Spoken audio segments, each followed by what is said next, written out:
Ketika Tianxia melihat ini, dia juga melangkah maju dengan pedang di tangan, dan mereka berdua langsung menemui Penatua Zuo Blind. Penatua Buta Zuo sedikit mengernyit. Jika dia terus bertarung, dia pasti akan kalah. Tapi sekarang dia berbalik dan lari, dia sedikit khawatir dengan wajahnya. Tepat ketika Penatua Zuo Buta tidak tahu apakah harus melawan atau melarikan diri, sesosok tubuh tiba-tiba muncul. "Siapa kamu? Kamu benar-benar menyerang si Buta Zuo." Penatua Buta kanan melambaikan telapak tangannya dan memaksa Tianluo dan Tianxia mundur dan bertanya. Ketika Tianluo Tianxia melihat Penatua Zuo Buta datang untuk membantu, dia segera mundur dan melihat ke arah Penatua Buta kanan. Ketika Tetua Buta dari kiri melihat Tetua Buta dari kanan datang, semua pikiran untuk melarikan diri terhapuskan. Dia segera menunjuk ke arah Tianluo dan berkata dengan arogan, "Cucu, apakah kamu tidak akan merobek mulutku?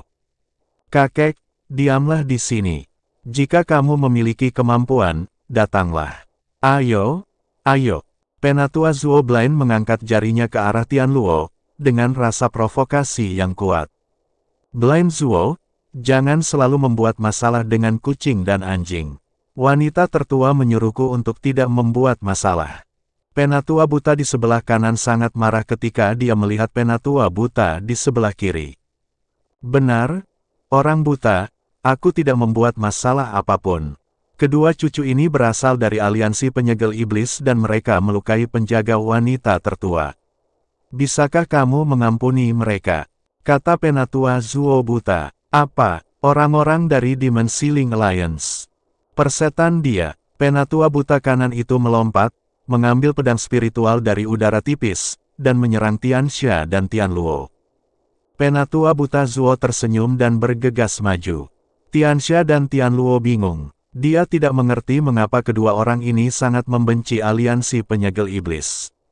Mereka awalnya ingin menggunakan Demon Ceiling Alliance untuk menakut-nakuti satu sama lain, tapi sekarang mereka langsung membuat marah satu sama lain.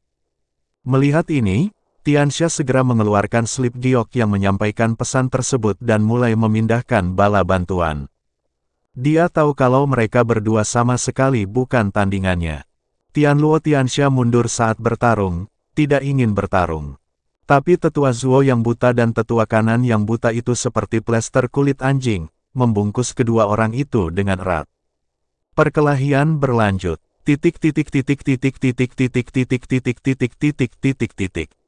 Di medan perang antara dewa dan iblis. Chen Ping mengikuti Lin Keting dan memimpin semua orang untuk terus bergerak maju di medan perang para dewa dan iblis. Setelah melewati lembah, mata semua orang berubah menjadi hamparan putih yang luas, dan hamparan salju tak berujung muncul. Melihat pemandangan ini, semua orang mengerutkan kening. Dalam waktu singkat sejak saya pertama kali datang ke sini, saya telah merasakan beberapa ciri khas daerah yang berbeda. Mungkinkah ini halusinasi? Kekuatan kita telah tersegel sekarang. Sekalipun itu hanya ilusi kecil, kita mungkin tidak bisa melepaskan diri dan terjebak di dalam. Bagaimana mungkin beberapa gaya daerah bisa muncul di reruntuhan kecil? Di tengah kerumunan, lelaki tua itu berkata dengan bingung. "Ini bukan ilusi." Chen Ping menggelengkan kepalanya. "Bagaimana kamu tahu itu bukan ilusi?" Orang tua itu memandang Chen Ping dengan heran. "Karena saya adalah seorang ahli formasi. Bahkan jika saya tidak memiliki kekuatan spiritual, formasi biasa tidak dapat lepas dari pandangan saya." Chen Ping berkata jujur. "Tuan Arai." Semua orang sangat terkejut mendengar bahwa Chen Ping adalah seorang master formasi.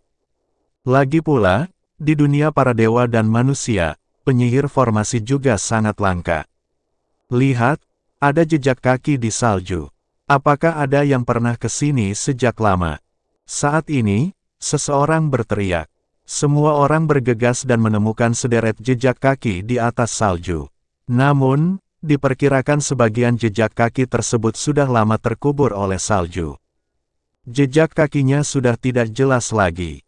Sepertinya sudah lama ada seseorang yang datang ke sini. Saya khawatir akan sulit bagi kita untuk menemukan harta karun itu sekarang. Orang tua itu menghela nafas, wajahnya penuh kekecewaan. Jika seseorang masuk terlebih dahulu, sebagian harta juga akan diambil oleh pihak lain.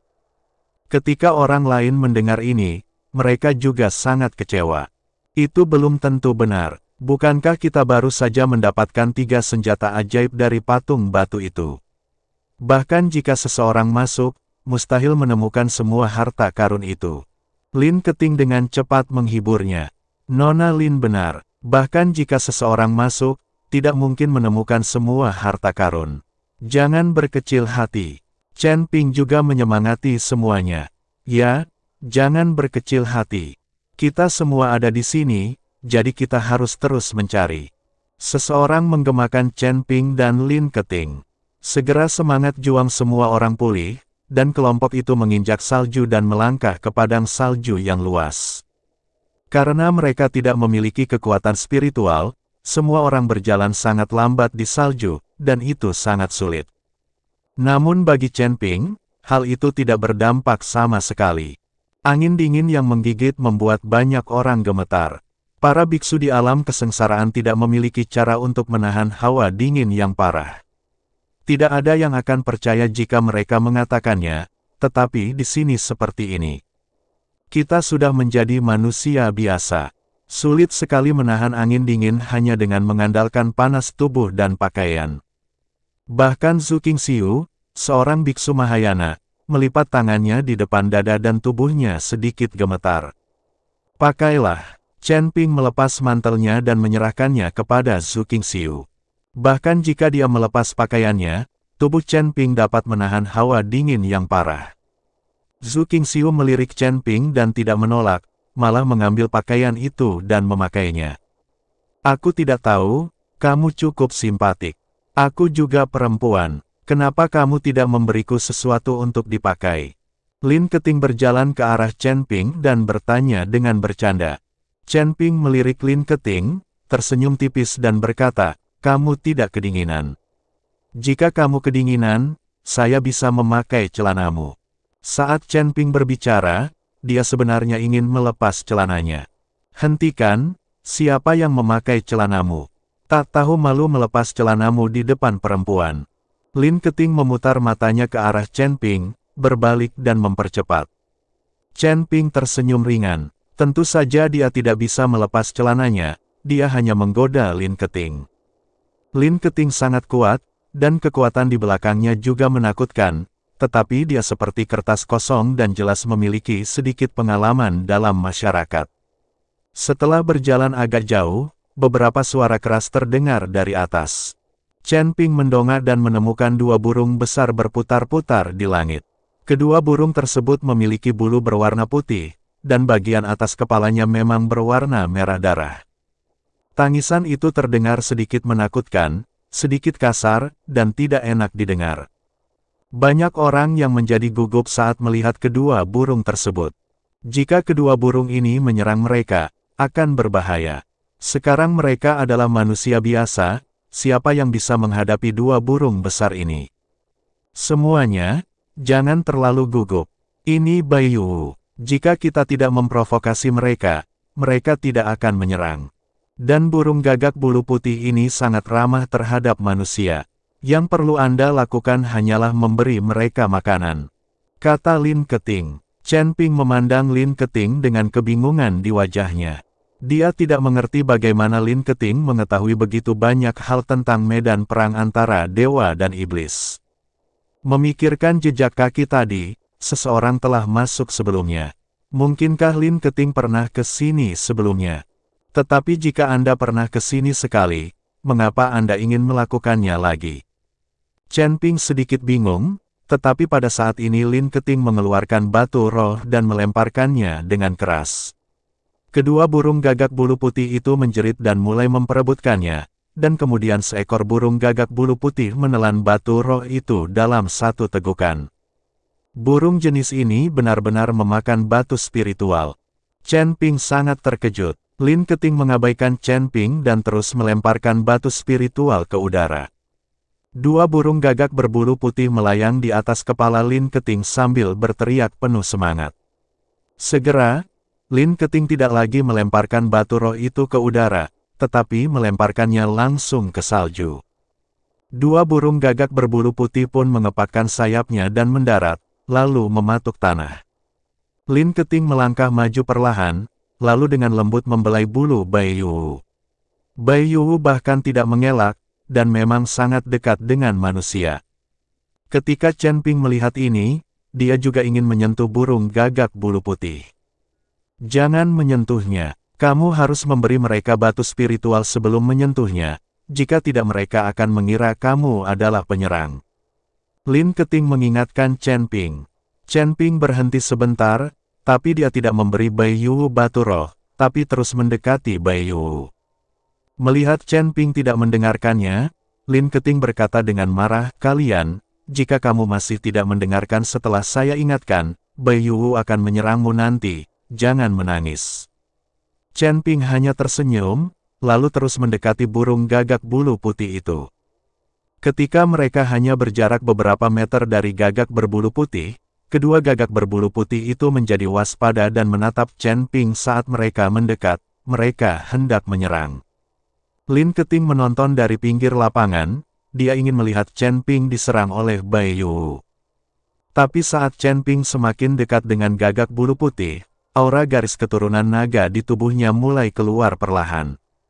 Meskipun berbagai kekuatan Chen Ping telah ditekan, tidak ada cara untuk menekan aura darahnya sendiri. Segera setelah aura garis keturunan naga dilepaskan, kedua burung gagak bulu putih itu tiba-tiba menjadi ketakutan karena kewaspadaan, tubuh mereka sedikit gemetar. Chen Ping mendekati Bai Yu, lalu mengulurkan tangannya dan mulai membelainya. Raja bulu putih jinak seperti domba kecil, tidak berani bergerak. Dua burung gagak berbulu putih, tidak peduli yang mana yang disentuh Chen Ping, dia tidak berani bergerak. Saat ini, Lin Keting sedang bingung. Dia tidak mengerti bagaimana Chen Ping melakukannya. Yang lain melihat bahwa Chen Ping tidak memberi makan batu roh, dan Bai Yu juga membiarkannya mengelusnya, jadi mereka ingin mencobanya juga. Tapi begitu dia mendekat, Bai Yu berteriak dan melancarkan serangan, membuat biksu itu sangat ketakutan sehingga dia melarikan diri. Kembali, Chen Ping berteriak, dan Bai Yu yang melancarkan serangan ternyata sangat patuh, menghentikan serangannya, berbalik dan berjalan kembali. Saat ini, semua orang juga bingung. Mereka tidak mengerti bagaimana kedua burung gagak bulu putih ini bisa mendengarkan kata-kata Chen Ping. Saya melihat Chen Ping, dalam kebingungan semua orang, langsung menunggangi seekor gagak bulu putih, dan kemudian dengan panggilan lembut, gagak bulu putih itu langsung naik ke langit. Duduk di atas burung gagak bulu putih, Chen Ping bisa melihat lebih tinggi dan lebih jauh. Lin Keting menyaksikan dengan kaget saat Bai Yu membawa Chen Ping terbang, dan keinginannya untuk menang muncul di dalam hatinya, jadi dia menuju ke arah Bai Yu yang lain. Dia juga ingin menunggangi Bai Yu dan membiarkan Bai Yu membawanya ke langit.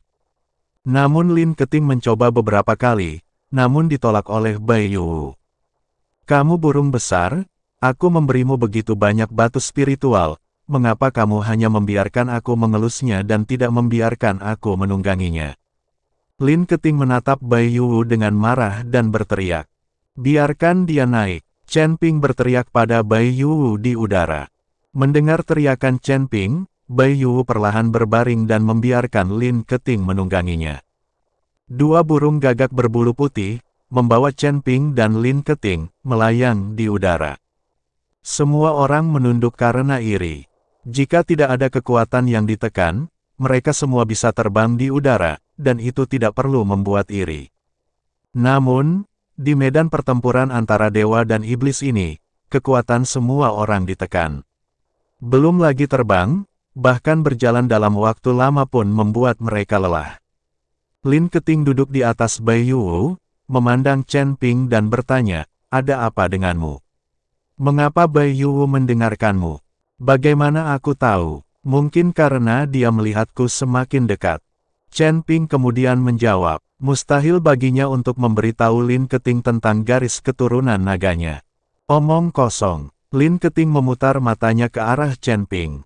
"Kalau begitu katakan padaku, kenapa kamu sepertinya tahu segalanya di medan perang antara dewa dan iblis?" Kamu bahkan tahu kepribadian Bai Yu ini. Apakah kamu sudah memasuki medan perang para dewa dan iblis ini bersama-sama? Siapa kamu? Chen Ping memandang Lin Keting dan bertanya. Dia sangat penasaran dengan identitas Lin Keting. Aku tidak akan memberitahumu. Lin Keting tersenyum, lalu duduk di atas Bai Yu dan bergegas maju.